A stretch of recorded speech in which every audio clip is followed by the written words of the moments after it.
जय हिंद सभी साथियों को। तो आज बात करने वाला आपके यूपी पुलिस की 60,244 भर्ती की ट्रेनिंग के बारे में कि आपका ट्रेनिंग में क्या क्या सामान लगने वाला है और लगभग आपको कितने रुपए का खर्चा आता है पहले महीने में, और ट्रेनिंग में आपके किस दिन से सैलरी बनती है और कितनी टोटल आपकी सैलरी बनेगी ट्रेनिंग में, और आफ्टर ड्यूटी आपकी कितनी सैलरी बनने वाली है।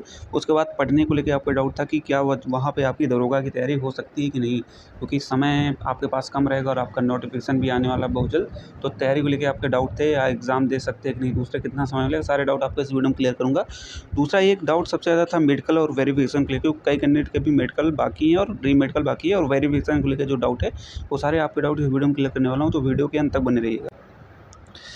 अब बात करते हैं कि आपको ट्रेनिंग में घर से क्या क्या सामान लेके जाना है। सबसे पहला काम आपको क्या करना है, जो आपने फॉर्म भरते समय डॉक्यूमेंट लगाए थे सभी के 2-2 फ़ोटो आपको करवा लेना, क्योंकि बहुत ज़रूरी है। वहाँ पे कभी-कभी जमा होता है, कभी-कभी आपका जमा नहीं होता है। और एक आपका डाउट होगा कि ओरिजिनल डॉक्यूमेंट लेके जाना है कि नहीं। देखो, ओरिजिनल मैं भी ले गया था, लेकिन ओरिजिनल वहाँ पे आपकी कोई आवश्यकता नहीं होती। भले ही आप जेटीसी में ले जाइएगा, जब आरटीसी जाइए घर से किसी को बुला लीजिएगा, उसको वापस कर दीजिएगा, क्योंकि जेटीसी में ले जाइए बाई चांस आपसे मांग सकते हैं, और वहाँ पे आपके कोई भी ओरिजिनल डॉक्यूमेंट आपके ट्रेनिंग सेंटर पे नहीं जमा होते। उसके लिए आप निश्चिंत हो जाइए। बस जेटीसी में आपको लेके जाना है। अगर वहाँ पे आवश्यकता पड़ती है कि ओरिजिनल दिखाइए, तो ओरिजिनल दिखा दीजिए। उसके बाद जब आरटीसी ट्रेनिंग सेंटर पे आप जाएंगे, किसी व्यक्ति को घर से बुला के जो है अपना डॉक्यूमेंट घर पे वापस कर दीजिएगा, ठीक। ओरिजिनल की बात कर रहा हूँ। तो उसके बाद आधार कार्ड तो सबके पास है, ये एक पैन कार्ड जो सबसे इंपॉर्टेंट है, क्योंकि कई अभ्यर्थियों ने अभी तक पैन कार्ड नहीं बनवाया मेरे भाई। तो आप पैन कार्ड जरूर बनवा लीजिए, क्योंकि पैन कार्ड की आपको आवश्यकता पड़ेगी, क्योंकि आप गवर्नमेंट एम्प्लॉय हो गए हैं। ड्राइविंग लाइसेंस की कोई आवश्यकता नहीं, अगर है तो उसको भी ले जाइएगा। और जो है 15 फ़ोटो आपकी न्यूनतम। एक काम आपको करना है, अगर आपके पास बैंक अकाउंट है, जैसे अब बैंक ऑफ बड़ौदा हो गया या एसबीआई किसी का भी आपके पास है, तो उसका ओरिजिनल जो है फ़ोटो कॉपी और उसकी ओरिजिनल पासबुक लेके ज़रूर जाना। अब जब आप ट्रेनिंग सेंटर पे पहले दिन पहुंचेंगे, मान लीजिए आपके 17 जून से जेटीसी है, तो आपके हाथ में जो है जॉइनिंग लेटर रहेगा, उसको लेके जाना है, ठीक है। जब आप ट्रेनिंग सेंटर पहुंचेंगे, आपकी एंट्री हो जाएगी, बाकायदा आपकी लाइन लग जाएगी। उसके अनुसार आपकी जो है एक 30-30 कैंडिडेट को छाँट दिया जाएगी, हाँ ये कैंडिडेट हैं, पहली टोली बन जाएगी, टोली बनती है आपको। अब वहाँ पर आपको सामान क्या क्या ले जाना है, आपका जवाब। जैसे ही आप ट्रेनिंग सेंटर पर जाएंगे, सबसे पहले आपको मेस एडवांस देना पड़ेगा। मेस एडवांस मतलब कि आपको 6,000 रुपये ट्रेनिंग सेंटर की एंट्री होते ही आपको 6,000 वहाँ पे मेस एडवांस के लिए जमा करना पड़ेगा, जो कि आपके खाने के लायक हो। जब जेटीसी आपकी मान लीजिए 1 महीने की आपके ट्रेन मतलब पहले महीने का मेस एडवांस आया 4,000। अब जब आप आरटीसी के लिए जाने लगेंगे, तो बचेगा इसमें 2,000, वो आपको वापस कर देंगे। फिर जब आप आरटीसी में जाएंगे, तो फिर वहाँ पे आपको 5,000 रुपये एडवांस में जमा करना पड़ेगा। तो ये आपका एडवांस जमा होता है। जब उसके बाद आप फिर ट्रेनिंग करके वापस कहीं अपने थाने या पुलिस लाइन में आएंगे, तो वहाँ भी आपका एडवांस जमा होता है। ये चीज़ें आपकी होती हैं। अब देखो, अब बात करेंगे आपके सामान को लेके। देखो, सामान आपको अपने हिसाब से ले लेना है, ज़्यादा फालतू का सामान लेने की ज़रूरत नहीं, क्योंकि वहाँ पे आपके जगह आपके पास कम रहेगी, अलमारियाँ की दिक्कत रहती है, बक्सा आपके पास रहेगा। तो लिमिटेड सामान ले जाइएगा जो आपके यूज़ का है। बाकी यार, पैसे अगर आपके पास हैं तो भाई आप कुछ भी खरीद सकते हैं, कुछ भी, क्योंकि आजकल ऑनलाइन का ज़माना है, ब्लैंकेट का ज़माना है। आप ऑर्डर करेंगे तुरंत आपका आ जाएगा। तो वहाँ पे आपको मार्केट जाने की भी सुविधा रहेगी, आप जाके परचेज़ कर सकते हैं। पैसा है तो सब कुछ है, ठीक है। तो अपना लिमिटेड, जैसे थाली तो आपको ले जाना है, चम्मच कटोरी हो गया, और टिफ़िन वगैरह आप ले सकते हैं कि अगर आपको खाना अभी नहीं खाना, थोड़ा लेट खाना है, तो उसमें रख सकते हैं। ऐसे सेविंग किट हो गया, ये अंडरवियर, ये सब तो आप ले ही जाएंगे। शर्ट पैंट, अपना जो भी कपड़े पहनना, बाहर घूमने, जूते हो गया। देखो, ये ब्लैक पॉलिश वगैरह ये सब आपको ट्रेनिंग सेंटर में मिल जाएंगे, इसको यहाँ से ले जाने की जरूरत नहीं है। चादर वगैरह अपना ले सकते हैं, बिस्तर ले सकते हैं एक जोड़ी, मेस एडवांस आपको यहाँ, और बाकी वर्दी बनाने के लिए पैसा। देखो, पैसा की मैं आपको बात करूँ, जैसे अभ्यर्थी जिनकी शादीशुदा हो गई, तो जॉइंट फ़ोटो ज़रूर करवा लीजिएगा, उनके लिए इंपॉर्टेंट है, क्योंकि नॉमिनी में उनका नाम पड़ेगा उनकी वाइफ़ का। अब बाकी जिनकी शादी नहीं हुई, तो अपने वाइफ़ जो है मदर का डलवा सकते हैं, या किसी का भी डलवा सकते हैं। कि बाई चांस अगर आपके साथ कोई दुर्घटना होती है, तो वो आपका जो बेनिफिट होगा वो आपके नॉमिनी को मिल जाएगा। देखो, मैं अपना मोटा-मोटा बता दूँ तो लगभग मेरा पहले महीने में ट्रेनिंग में 20,000 का खर्चा आया था। 20,000 मैं घर से लेके गया, क्योंकि 14,000 तो लगभग वहाँ पे सामान जमा करवा लिए, कि आपको जैसे वर्दी का सामान हो गया, ठीक है। जैसे वर्दी आपकी 3 से 4 जोड़ी मिलेगी, पीटी शूज़ हो गया, ब्लैक शूज़ हो गया जो परेड के लिए हो गया, और जैसे आपको मच्छरदानी हो गया और बाल्टी हो गया, बहुत से सामानें आपको जो मिलेंगी वहाँ पे, वो आपको मिलेंगी वहाँ पे। लगभग आपका 14-15 हज़ार, सोचो उस समय आज के 5 साल पहले 20,000 लगा, तो अब लगभग एक मान के चलिए आपको मैक्सिमम घर से 30,000 रुपये अपने पास जेब में रखना ही रखना है, क्योंकि इतना लगभग आपका खर्चा लग जाए। क्योंकि 17 जून से आपकी जेटीसी स्टार्ट है भाई, और जो आपकी पहली सैलरी कब आएगी, पहली सैलरी आपकी आएगी 1 अगस्त को। क्योंकि पॉसिबल नहीं है आपको जुलाई में आपकी सैलरी आ जाएगी। तो सैलरी आपकी 1 अगस्त को ही आएगी, लगभग आपके 43 दिन के आसपास की सैलरी आपकी आएगी। तो 43 दिन की सैलरी कितने महीने बनेगी वो भी मैं आपको बताऊँगा। अब जैसे यहाँ पे पढ़ने के लिए आप अपनी किताबें भी ले सकते हैं, क्योंकि किताबें आप बार-बार तो परचेज़ करेंगे नहीं, अपने नोट्स अपना रख सकते हैं। यूपीएसआई की तैयारी करना है, ये सब चीज़ें अपने पास रख सकते हैं, क्योंकि किताबें आप ले जाएँगे तो आपको वहाँ पे दिक्कत नहीं रहेगी पढ़ने के लिए। अपना जो भी नोट्स बनाए हैं वो सब अपना लेके जा सकते हैं साथ में, और वो बाकी आप अपना जो है परचेज़ करके वहाँ से जब आपकी सैलरी आएगी तो मंगा सकते हैं काफ़ी चीज़ें। मुझे लग रहा है सामान से लेके आपका पूरा डाउट क्लियर होगा। देखो सीधी-सी बात है, एक बार और आपको बता दे रहा हूँ, 30,000 रुपये लगभग आपको लेके जाना है। जो सामान आप घर से नहीं ले जा सकते हैं, आप वहाँ जाके भाई पैसे आपके पास रहेंगे तो आप कुछ भी परचेज़ कर सकते हैं।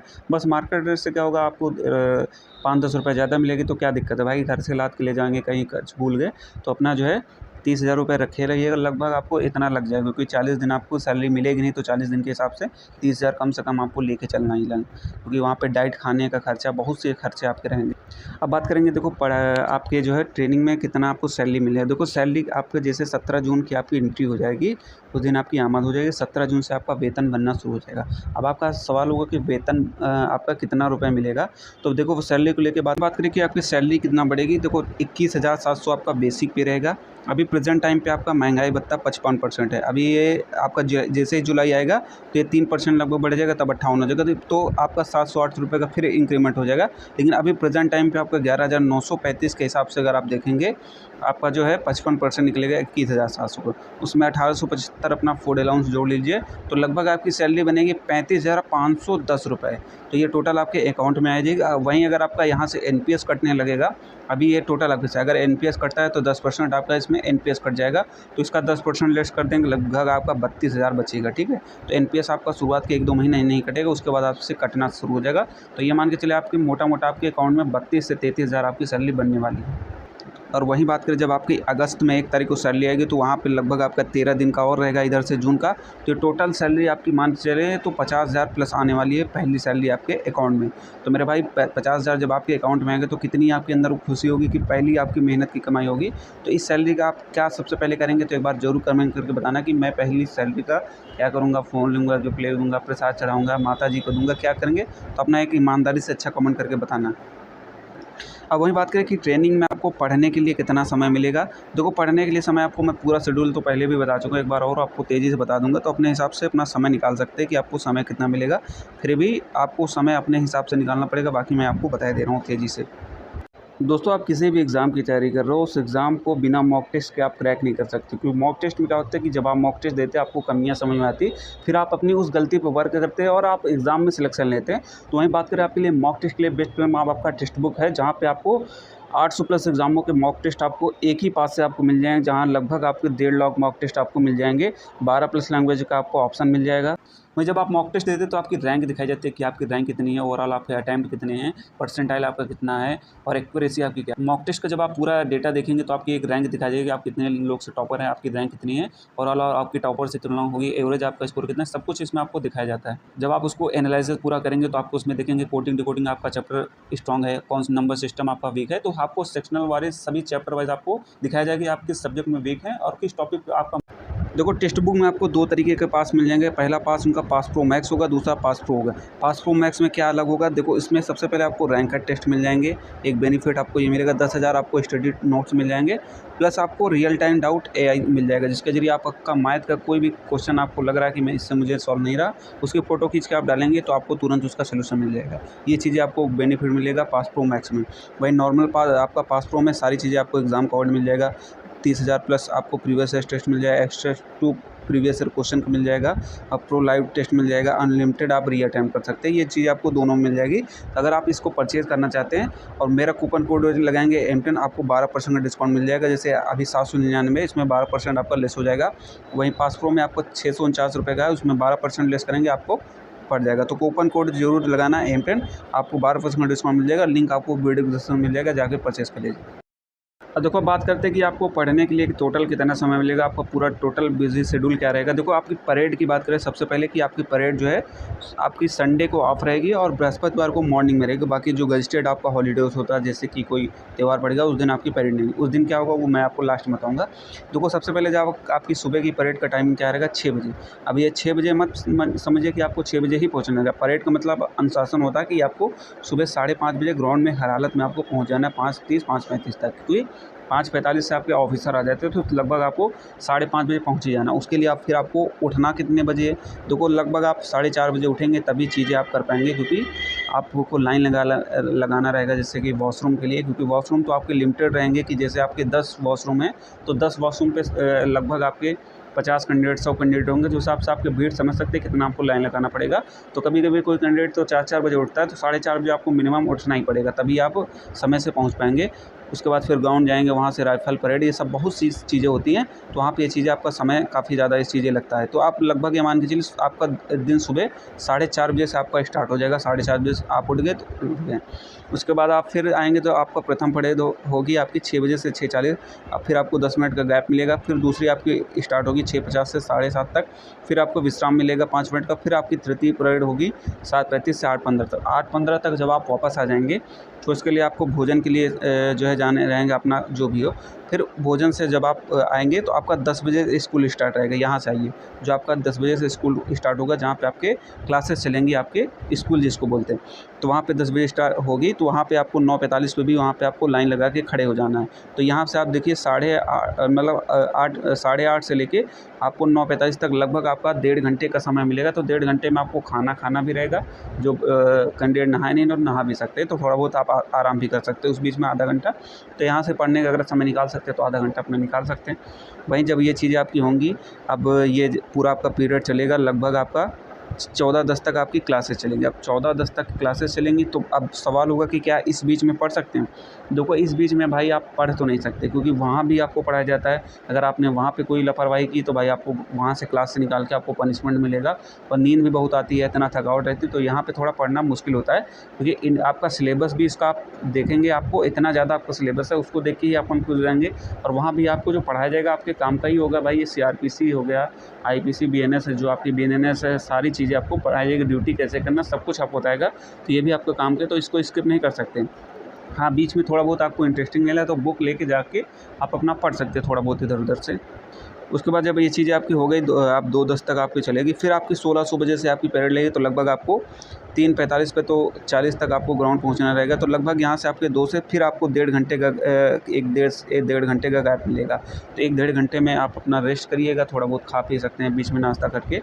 तो आपको फिर शाम को परेड रहेगा। जब परेड से आप फुर्सत पाएंगे 5:20 तक 5:30 बजे आप अपने बैरिक तक आ जाएंगे।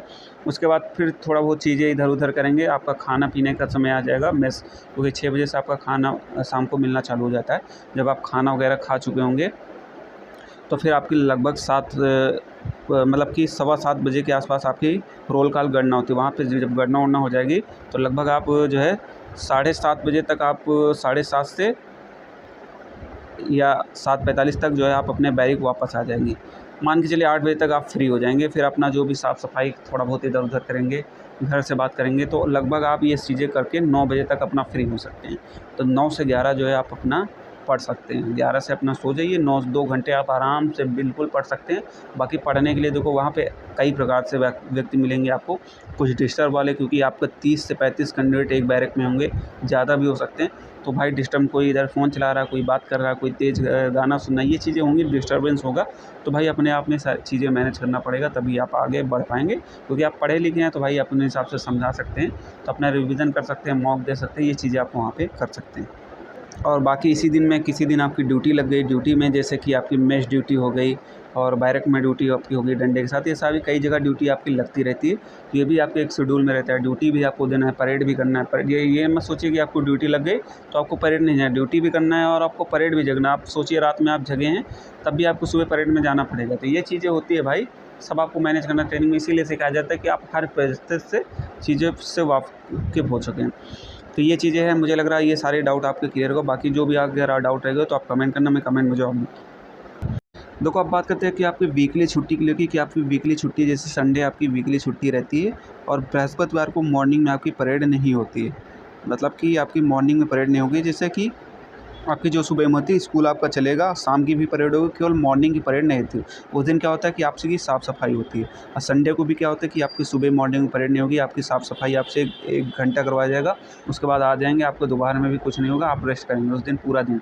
उसके बाद शाम को क्या होगा कि मंदिर पे आपका जो है कीर्तन, भजन, ये सब चीज़ें आपकी होती हैं जिस अनुसार, और बाकी फिर आपके शाम को गणना होती है। तो संडे के दिन आपको काफ़ी रिलैक्स होता है। बाकी जिस दिन आपकी छुट्टी होती है, जैसे कोई त्यौहार पड़ गया या कोई जैसे वीक, जैसे महीने के आपके सेकंड सैटरडे को परेड आपकी नहीं होती, सेकंड शनिवार को ऑफ रहता है। तो कई ऐसे आपके मौके मिलते हैं, तो संडे वगैरह के लिए आपके काफ़ी बेनिफिट मिल जाए, उस दिन रिलैक्स मिल जाता है। उस दिन आप पढ़ सकते हैं अच्छे से, और अपने जो ज़रूरत के सामान है वहाँ जाके आप जो है उसके खरीद सकते हैं मार्केट में जाके। अब बात करेंगे आपके मेडिकल के लेके कि मेडिकल में देखो, मेडिकल लगभग 90% आपका कंप्लीट हो चुका है, री-मेडिकल आपका बाकी है। और जैसे बहुत से अभ्यर्थियों को मैंने देखा हूँ कि उनको री-मेडिकल मिल रहा है, वो वहाँ पे अनफिट हो जा रहे हैं। तो भाई वहाँ पे अपने के अकॉर्डिंग बात कर सकते हैं कि ये भाई कुछ इधर-उधर से, मैं आपको खुल के तो बता नहीं सकता, आपको भी पता होगा, तो आप अपने हिसाब से बात कर लीजिएगा कि भाई नौकरी मिली है, बार-बार आपको मौका मिला है, तो भाई इससे आसान मेडिकल कहीं नहीं होता है। आप एसएससीडी में जाएँगे तो भाई वहाँ पे तो आप अनफिट हो जाएँगे, यहाँ पे आपको ऑप्शन मिल जाता है आप पास होने का। भाई री-मेडिकल में अपना जो भी हो, जो भी चीज़ें लगा सकते हो, पास हो जाओ किसी तरह, क्योंकि नौकरी बार-बार भाई किस्मत वालों को ही मिलती है। तो अपना री-मेडिकल में पास होने की कोशिश करें। अगर लग रहा है कि आपके साथ कुछ गलत हुआ है, तो भाई फिर आप कोर्ट जा सकते हैं, कोर्ट से अपना जो भी हो अपील कर सकते हैं। लोगों के आपका पुनः फिर दोबारा से मेडिकल होगा, ठीक है? ये डाउट मुझे लग रहा है क्लियर हो गया। अब बात करेंगे वेरिफ़िकेशन को लेके, तो कई कैंडिडेट का वेरिफ़िकेशन नहीं हुआ। देखो, वेरिफ़िकेशन नहीं हुआ तो भाई अपने थाने पे जाके पता करिए कि वेरिफ़िकेशन क्यों नहीं हुआ मेरा, कई कैंडिडेट का हो चुका है। तो कोई इधर-उधर की दिक्कत तो नहीं हो रहा है, तो एसपी ऑफ़िस में जाके अपनी समस्या का समाधान करें। एसपी ऑफ़िस से भी आपकी समस्या का समाधान हो जाएगा कि आपका वेरिफ़िकेशन में क्यों दिक्कत आ रही है। तो वेरिफ़िकेशन देखो, आपका एक थाने से भी हो रहा है और दूसरा आपका एलआईयू से भी हो रहा है। तो थाने में क्या होता है, जैसे कि आपका सेम एड्रेस है तो आपका दोनों एक साथ ही हो जाएगा। अगर आपका अलग-अलग है तो आपका जैसे एक थाने की लोकल टीम आपके घर पे जा सकती है, घर पे आपको थाने बुला सकती है, एलआईयू टीम आपके नज़दीकी जाके उससे चीज़ें पता करवा सकती कि आपके अंदर कोई ऐसा तो रहन-सहन में तो कुछ नहीं। बाकी आपको जो भी कोई भड़का रहा है कि जो मैं गलत बता दूँगा, तो ऐसा कुछ नहीं भाई, आपके ऊपर कोई केस नहीं होना चाहिए। अगर आपके ऊपर केस है तब आपके लिए दिक्कत है। केस वालों के लिए क्या है, उनका तो वेरिफ़िकेशन हो जा रहा है, लेकिन जॉइनिंग के समय दिक्कत होगी। सपोज़ दैट आपके ऊपर कभी केस रहा, तो भाई डीएम के यहाँ से उस चीज़ की एक लेटर बनता है, मुझे उस चीज़ का याद नहीं आ रहा, तो वहाँ से अपना एक लेटर जारी करता है कि हाँ, ये दोष मुक्त हैं इस चीज़ में। तो उसको लेके भाई एक लेटर बनवा लेना, जो कैंडिडेट दोष मुक्त हुए हैं, और जिनका मान लीजिए दिक्कत है, वो कोर्ट्स जाके जो है उसको समाधान के लिए जॉइनिंग हो जाती है। कोर्ट के आदेश के बाद आपकी जॉइनिंग में दिक्कत नहीं होगी, जॉइनिंग हो जाएगी। बाकी अगर डीएम साहब भी चाहेंगे, अगर आपके उसमें जो है हस्तक्षेप करेंगे कि हाँ, इनको जॉइनिंग दे दिए, तब भी आपकी जॉइनिंग हो जाएगी। बाकी इसके अलावा कोई भी डाउट रह गया हो तो आप कमेंट करना, मैं कमेंट जवाब दूँगा।